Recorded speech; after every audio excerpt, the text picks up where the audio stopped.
اقرأ باسم ربك الذي خلق خلق الإنسان من علق اقرأ وربك الأكرم الذي علم بالقلم علم الإنسان ما لم يعلم.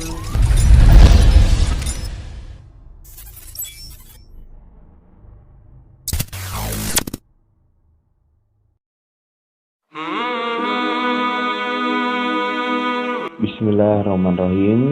Assalamualaikum warahmatullahi wabarakatuh. Alhamdulillahi hamdan katsiran mubarak fih. Wassalatu wassalamu ala asrafil anbiya'i wal mursalin. Asyhadu an la ilaha illallah wahdahu la syarikalah wa asyhadu anna Muhammadan abduhu wa rasuluhu la nabiyya wa la rasula ba'dah. Allahumma sholli ala Muhammad wa ala alihi wa ashabihi wa man tabi'ahum bi ihsan ila yaumiddin. Amma ba'du. Anak-anakku, siswa-siswi MIT Al-Husna dari kelas 1 sampai kelas 6 yang soleh dan solehah, mari kita berbanyak mengucapkan rasa syukur kita kepada Allah Subhanahu wa ta'ala karena telah banyak kenikmatan-kenikmatan yang telah diberikan Allah Subhanahu wa ta'ala kepada kita.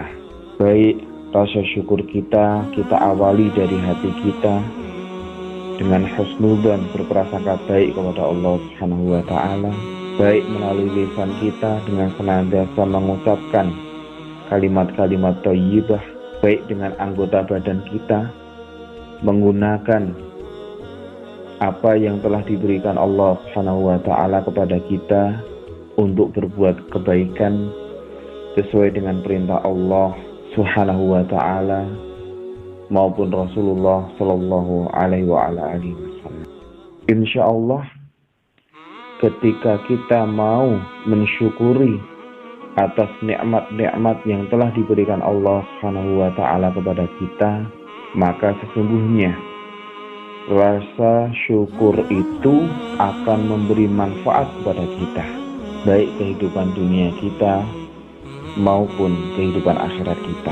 Sebagaimana firman Allah Subhanahu wa ta'ala dalam surah Luqman ayat 12. A'udzu billahi minasyaitonir rajim.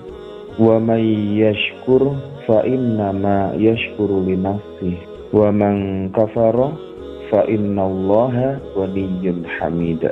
Dan barang siapa yang mau mensyukuri atas nikmat-nikmat Allah Subhanahu wa ta'ala, maka sesungguhnya rasa syukur itu akan kembali memberi manfaat kepada dirinya. Sebaliknya, dan barang siapa yang ingkar, kufur atas nikmat-nikmat Allah Subhanahu wa ta'ala, sesungguhnya Allah Subhanahu wa ta'ala maha kaya lagi maha terpuji. Anak-anakku yang soleh dan solehah, sebagai seorang muslim ada salah satu kewajiban yang wajib untuk kita laksanakan, yaitu adalah menegakkan sholat. Sholat adalah bagian daripada rukun Islam. Sholat di sini adalah berarti menegakkan sholat. Sholat di sini bukan hanya melaksanakan ataupun mengerjakan sholat 5 waktu.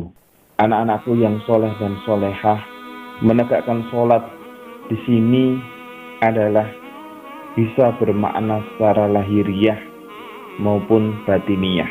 Secara lahiriah yaitu menyempurnakan rukun-rukun, kewajiban-kewajiban, dan syarat-syarat sholat. Kemudian secara batiniah adalah menghadirkan hati ketika kita sholat dan merenungi apa yang kita ucapkan dan kita lakukan ketika kita melaksanakan sholat. Itulah arti menegakkan sholat. Sebagaimana firman Allah Subhanahu wa ta'ala dalam surah Al-Ankabut ayat 45. A'udzu billahi minasyaitonir rajim. Wa aqimis shalah. Inna sholata tanha 'anil fahsya'i wal munkar. Dan dirikanlah sholat. Sesungguhnya sholat itu bisa mencegah dari perbuatan keji dan mungkar. Anak-anakku yang soleh dan solehah, di dalam sholat itu sebagai bentuk rasa syukur kita kepada Allah Subhanahu wa Ta'ala. Kita telah diberi nikmat keimanan, kita telah diberi nikmat mata bisa melihat, kita telah diberi nikmat mulut yang bisa berucap, kita telah diberi nikmat tangan, kaki yang bisa bergerak. Maka sebagai salah satu bentuk syukur kita kepada Allah Subhanahu wa Ta'ala adalah menegakkan sholat itu sendiri. Sebagaimana firman Allah Subhanahu wa Ta'ala dalam surah Al-Kautsar ayat 1 sampai 2. A'udzubillahi minasyaitonirrajim. Bismillahirrahmanirrahim. Inna a'tainakal kautsar fasholli lirabbika wanhar. Sesungguhnya Allah Subhanahu wa Ta'ala telah memberi nikmat yang banyak kepada kalian, tapi kadang kita tidak sadar. Oleh karena itu fasholli lirabbika wanhar. Oleh karena itu maka dirikanlah sholat untuk Allah Subhanahu wa Ta'ala. Maka dirikanlah sholat untuk Sang Pencipta, yaitu Allah Subhanahu wa Ta'ala, dan berkorbanlah. Kemudian anak-anakku yang soleh dan solehah, sholat adalah sebagai tiang agama, sama seperti rumah. Rumah itu ada tiangnya, agama itu ada tiangnya. Salah satu tiang agama itu adalah sholat.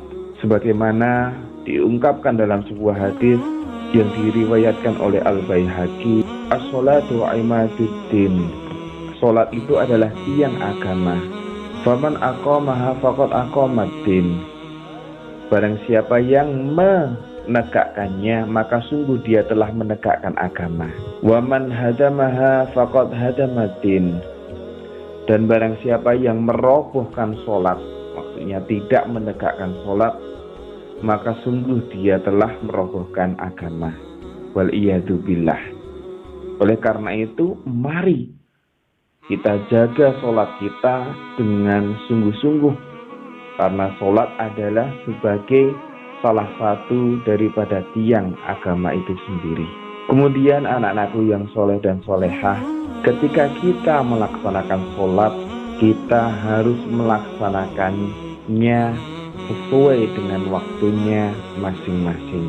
Allah Subhanahu wa Ta'ala berfirman, A'udzubillahi minasyaitonirrajim. Inna sholata kanat 'alal mu'minina kitaban mawquta. Quran surah An-Nisa ayat 103. Sesungguhnya sholat bagi orang-orang yang beriman telah ditentukan waktunya masing-masing. Jadi sudah ada waktunya. Kapan kita melaksanakan sholat subuh, kapan kita melaksanakan sholat zuhur, kapan kita melaksanakan sholat asar, kapan kita melaksanakan sholat maghrib, kapan kita melaksanakan sholat isya. Tidak boleh kita melaksanakan sholat sesuai dengan keinginan hati kita masing-masing. Misalnya sholat zuhur yang seharusnya itu jam 12 kurang seperempat misalnya, kita tunda sampai jam 2, kita tunda sampai jam setengah 3. Wal-iyadzubillah. Itu tidak boleh anak-anakku yang soleh dan solehah. Ketika waktunya sudah tiba, ketika terdengar azan untuk panggilan melaksanakan sholat, maka dengan segera mungkin kita menunaikan panggilan tersebut. Kita ambil air wudhu, kita bersegera untuk menunaikan ibadah sholat tersebut, baik di masjid ataupun di rumah kita masing-masing. Anak-anakku yang soleh dan solehah, salah satu kabar gembira yang disampaikan oleh Rasulullah Shallallahu Alaihi Wasallam tentang sholat adalah sebagaimana diriwayatkan dari Imam Muslim.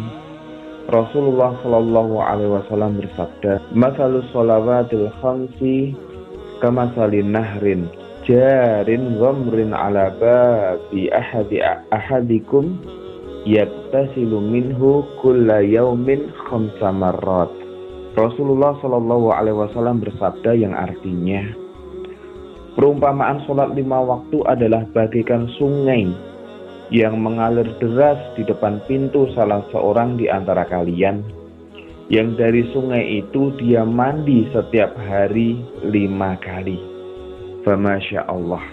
Jadi Rasulullah Shallallahu Alaihi Wasallam mengibaratkan ketika kita melaksanakan ibadah sholat 5 waktu, maka kita seperti membersihkan diri kita dari dosa-dosa yang telah kita lakukan di waktu-waktu sebelumnya. Misalnya ketika kita melaksanakan sholat zuhur, maka di antara waktu sholat subuh sampai sholat zuhur, kadang ada kekhilafan kita, kadang ada dosa-dosa kita yang tidak kita sadari. Maka sebagai salah satu penghapusnya itu adalah kita melaksanakan ibadah sholat itu sendiri. Masya Allah. Anak-anakku yang soleh dan solehah, kemudian sholat itu juga sebagai penentu amal seseorang, anak-anakku yang soleh dan solehah. Rasulullah Shallallahu Alaihi Wasallam bersabda, diriwayatkan yaitu oleh Abu Dawud, At-Tirmidzi dan juga An-Nasai, inna awwala ma yuhasibu bihil abdu yaumal qiyamati min amalihi sholatuhu, fa in saluhat faqad aflaha wa anjaha, wa in fasadat faqad khaba wa khasira. Sungguhnya amalan yang pertama kali diperhitungkan di hari kiamat, amalan seseorang itu adalah sholatnya. Ketika sholatnya bagus, maka sungguh dia telah beruntung dan telah berhasil. Tetapi sebaliknya, ketika sholatnya itu adalah buruk atau tidak bagus, maka sungguh orang itu telah gagal dan merugi. Na'udzubillahi min dzalik. Oleh karena itu, mari kita perhatikan sholat kita. Dari cara kita berwudu, sudah benar belum dari awal sampai akhir? Dari cara kita bertakbir, sudah benar belum bacaan kita? Sudah benar belum gerakan kita? Sudah benar belum niat kita? Dan lain sebagainya. Kita sudah memperhatikan syarat-syarat sholat belum? Kita sudah memperhatikan rukun-rukun sholat belum? Kita sudah memperhatikan kewajiban-kewajiban sholat belum? Kita sudah menghadirkan hati kita dalam sholat kita atau belum? Kita sudah merenungi apa yang kita baca ketika kita sholat atau belum? Dan kita sudah mempraktekkan amalan-amalan sholat dalam kehidupan kita sehari-hari atau belum? Kalau belum, maka mari kita perbaiki dengan kita mencari ilmu. Kemudian kita perbaiki sedikit demi sedikit, setahap demi setahap. Anak-anakku yang soleh dan solehah, semoga kita dimudahkan oleh Allah Subhanahu wa Ta'ala sebagai seorang yang muqimus sholah, orang-orang yang mau menegakkan sholat. Maka sebagai doa yang telah diajarkan oleh Nabi Ibrahim alaihissalam, yang diabadikan oleh Allah Subhanahu wa Ta'ala dalam surah Ibrahim ayat 40, wajib senantiasa kita lantunkan, wajib senantiasa kita dengungkan kepada Allah Subhanahu wa Ta'ala. Karena kita itu makhluk Allah Subhanahu wa Ta'ala. Kita harus merendah di hadapan Allah Subhanahu wa Ta'ala. Kita harus memohon, kita harus meminta kepada Allah Subhanahu wa Ta'ala. Sebagaimana firman-Nya dalam surah Ibrahim ayat 40. A'udzubillahi minasyaitonir rajim. Rabbi ja'alni muqimas sholati wa min dzurriyyati rabbana wa taqabbal du'a. Rabbi ja'alni muqimas sholati wa min dzurriyyati rabbana wa taqabbal du'a. Rabbi ja'alni muqimas sholati wa min dzurriyyati rabbana wa taqabbal du'a. Ya Allah, jadikanlah hamba orang-orang yang menegakkan sholat, begitu juga anak keturunan hamba. Sungguhnya Engkau Allah Rabb yang maha menerima doa. Anak-anakku yang soleh dan solehah, sekian dari Ustaz. Ada kebaikan dari Allah Subhanahu wa Ta'ala, ada kekurangan dari Ustaz pribadi, mohon dimaafkan. Subhanakallahumma wa bihamdika asyhadu an la ilaha illa anta astaghfiruka wa atubu ilaik. Assalamualaikum warahmatullahi wabarakatuh.